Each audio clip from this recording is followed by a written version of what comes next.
see their jobs, their businesses, and their future. Kevin Robinson. Mr. Evans, very grateful to be called so early in the debate. It's a pleasure to follow the right honourable gentleman, the member for Stone, who has that classic flair of oratory where he describes that some members may be somewhat bothered to some degree, and I think no matter whether you agree or disagree with the right honourable member, he does raise a smile throughout the chamber. Mr. Evans, I rise in support of amendments that rest in my name and that of my party. Before I get to those, I think it's just fair to reflect on some of the comments from the Right Honourable Lady, the member for Maidenhead. And I have to say, I do regret some of the comments that she has made about the implications on relationships in Northern Ireland, about some of the consequences associated with this bill, and be it her contribution or many others that we reflected upon on Wednesday and no doubt later today. There's an awful lot being said in this chamber which is not only at cross purposes across the chamber, but it completely misses the point.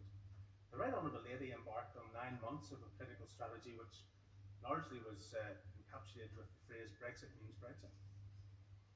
And for 9 months there was no greater clarity than that.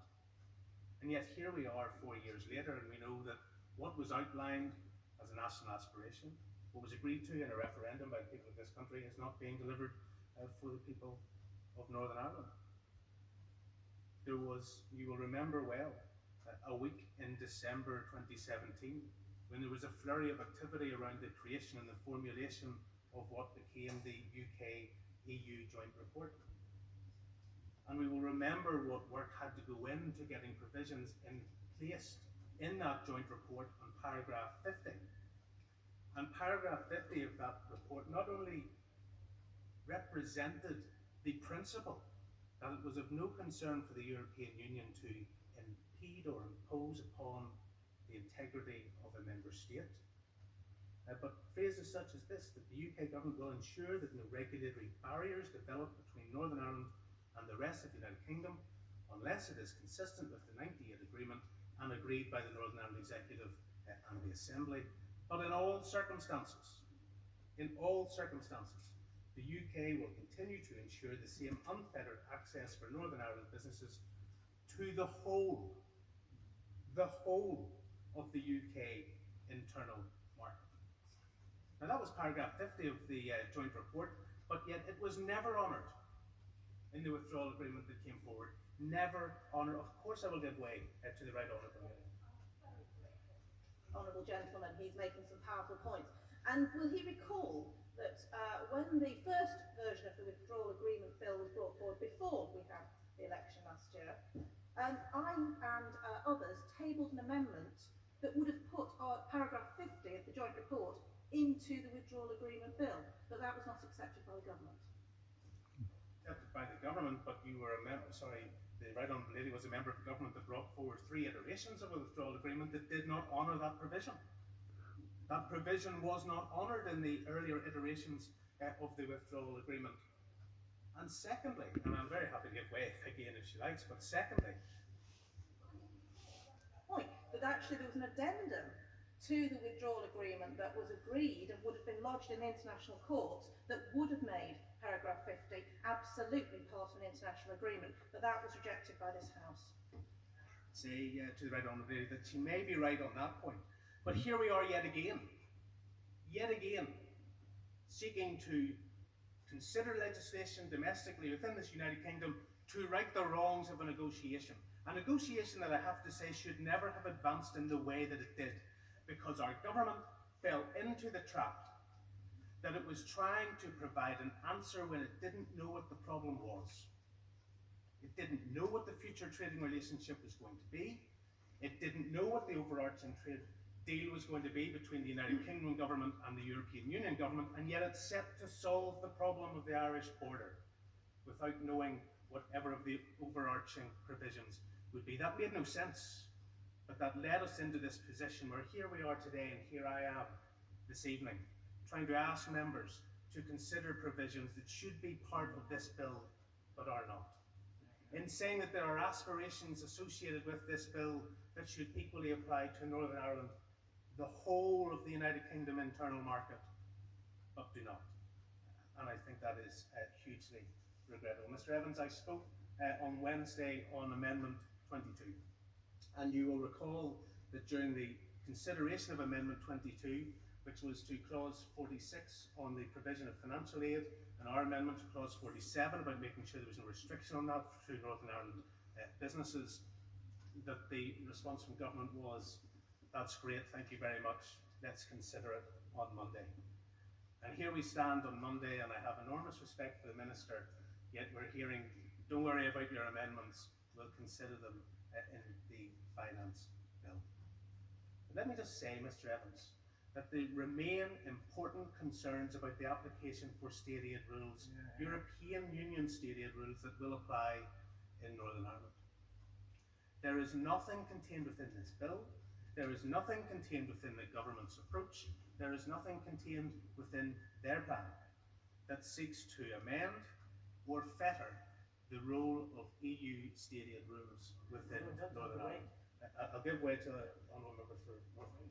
I thank the Honourable Member for coming away. Perhaps he could explain to us in the House how he believes predatory actions from the Republic of Ireland could in fact prevent Northern Ireland from having a free port in his constituency, a free port operational in the constituency of Foyle, or a free point operational out of Warren Point, and the detrimental impact of preventing those policies, impacting those free state aid policies on trade and jobs and people's prosperity in Ulster.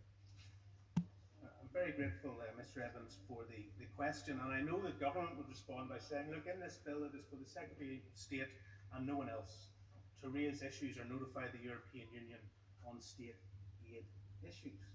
I'm concerned not just about the operation of that provision, but the chilling effect that the application of state aid rules from the European Union have when government considers potential support that they could give to businesses in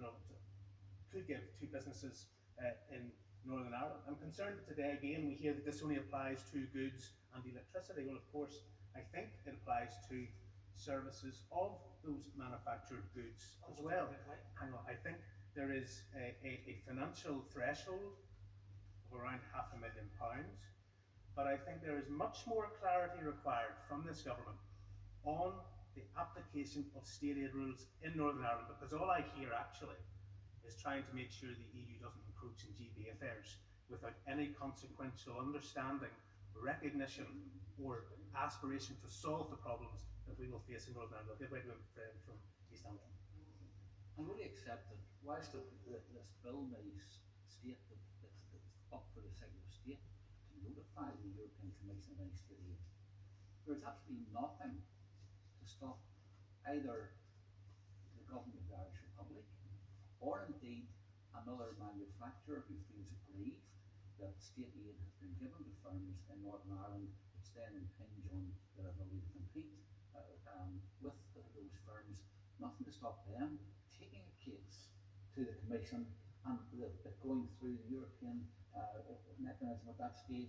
And once that happens, we have no representatives on the Commission, no representatives in the court, so it's a one-way ticket as far as the complaint is concerned. I think my right honourable friend is No, I mean the absolutely court. right. And when I mentioned the chilling effect, arguably if the UK government and officialdom within Whitehall have offered such religious observance to these regulations over the last 40 years, this country would not have agreed to leave the European Union. Other countries within the European Union that we know, France, they have en français an à la carte approach to which regulations are important and which are not, but that religious observance in this country has given that chill factor for years as to why then people build up the frustrations and the resentment on the application of those regulations, and so too, I think there's a fear that could happen here. Consider the Addison Lee case, which was on state aid application of rules in this country. Addison Lee wanted to use bus lanes in London. Addison Lee were told they could not use bus lanes in London. Addison Lee took a case on the state aid implications because the state was unfairly giving an advantage to Addison Lee in London. Now the UK government's position was, pat yourself on, it's a UK funded public service, and a UK private business. There's no application for EU stated rules. But the EU resolved that yes, it was engaged because Addison Lee could equally have been owned by representatives from another member state. That's how the question was resolved.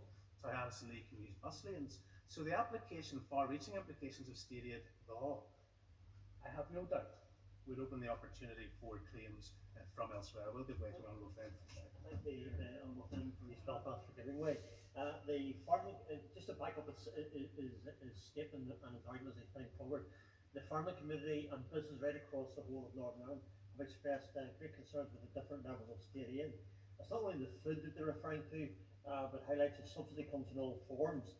My constituents are telling me that they are also concerned with tax relief available on the mainland and preclude from us potentially our competitive ability may be greatly hampered by this discrepancy. Does the Honourable Gentleman agree with that? I will agree, and I know that the Minister did go through a number of the amendments we have tabled this evening. And he said, look, there are provisions about direct and non-direct discrimination, and those still apply. But if you are a business competing in a sector for which there are state subventions and subsidies in England, Scotland and Wales, but which those same subsidies and subventions are precluded in Northern Ireland, there will be discrimination. There will be an unfair playing field within the economy of this whole internal market. And that square is not circled within this bill. There are no satisfactory answers from government to say, if we run with the implication of EU stated rules in Northern Ireland, if we support businesses in GB but not in Northern Ireland, how is there not unfair competition? How are there not direct or indirect discriminatory outworkings of the provisions of this arrangement? Mr. Evans, I want to draw the Minister's attention to what I think is a very useful document, something that I hope he will spend time considering. It is the Northern Ireland Stakeholder Response to the UK's Research and Development Roadmap Consultation. It considers very clearly some of the things government could do under those clauses of 46 and 7 in financial support for sectors in Northern Ireland. We hear an awful lot in this chamber about doubling down on levelling up. We know that research and development support across the United Kingdom is hugely uneven. We know that the majority of that money goes into the southeast of England, to London and to the east of England, and that Northern Ireland and other regions throughout the United Kingdom do not get their fair share. This stakeholder response is a collaborative work between Belfast City Council, Belfast Harbour, Queen's University, Ulster University and Catalyst Northern Ireland. It asks that government ring-fence R&D support, the minimum of £250 million per year for Northern Ireland, that they create bespoke arrangements that allow for flexibility of funds for the Northern Ireland economy, that they appoint regional delivery partnerships, and that the government are considering what is described as an ARPA, or Advanced Research Projects Agency, and I think very clearly for the cybersecurity hub that we have in my constituency in East Belfast, for the FinTech hub that we have, the advanced and high-end engineering, manufacturing in my constituency, and the digital aspirations of a digital Freeport in Belfast, that ARPA opportunity is well worth considering and well worth showing that even though we may have an uneven playing field, that our government is serious about doubling down on levelling up and will extend support to Northern Ireland. Mr. Evans, I would love to go through a lot of the amendments that we have tonight. I'm very conscious that I've gone over my own self-imposed timeline. So let me just turn to Amendment 68 and the importance of Amendment 68. The first element, and people will see in it, is Amendment to Clause 40, is that Northern Ireland Assembly consent would be required for any new requirements for goods traded from GB to NI.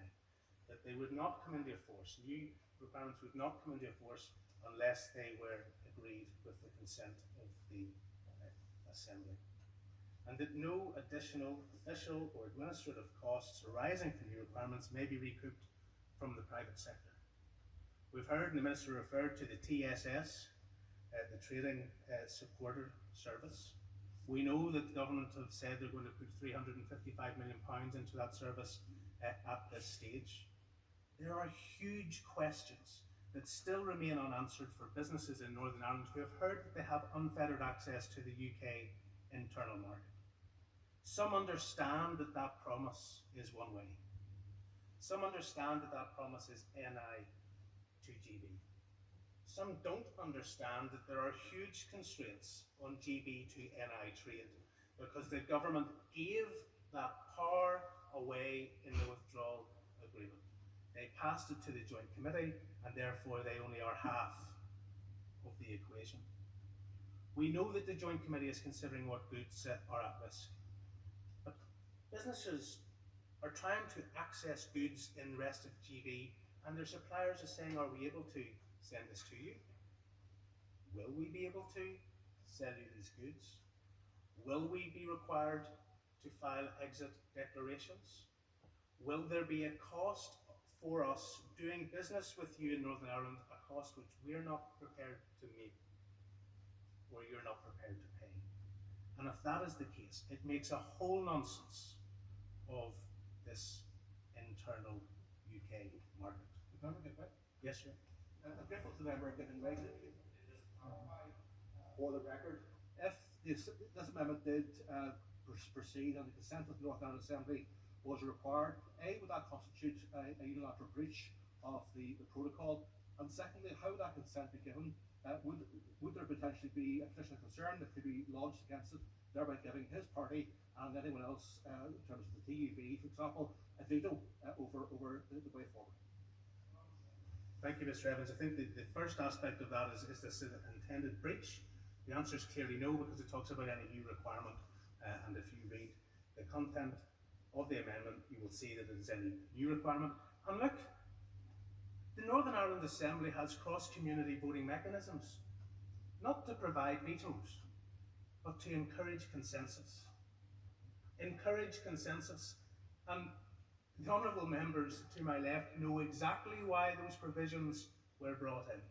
And they know exactly the importance of them, but they tend to believe they're only worthy of use when it's an issue for which they wish to use them. And I think that's hugely regrettable. When I talk about the consent of the Northern Ireland Assembly, then we know that there are cross-community mechanisms there to ensure that we get to a place of consensus. I don't believe in stalemate. I don't believe in log jams. I spend my political life trying to resolve them.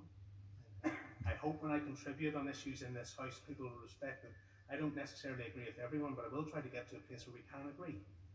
And for the sake of businesses in Northern Ireland, for the sake of businesses in Northern Ireland who buy from GB, who wish to sell from GB, who want to know what trading position they will have, who were promised that they would get the best of both worlds, yet learn day after day about the bureaucratic and administrative burdens that are going to be placed upon them. They want answers. And I know the Minister is going to thoughtfully respond to this debate and will pick up on some of the additional issues that I've raised on Amendment 68. I hope he does. I hope he offers some clarity and comfort for businesses in Northern Ireland. I hope he outlines just how this bill will assist them, and believing that it won't, that he gives us some clarity as to what steps the government are prepared to take within the finance bill that will resolve some of these overarching and burdening issues that remain resolved through the Joint Committee. Thank you, Mr. Evans. Thank you, Mr. Reid.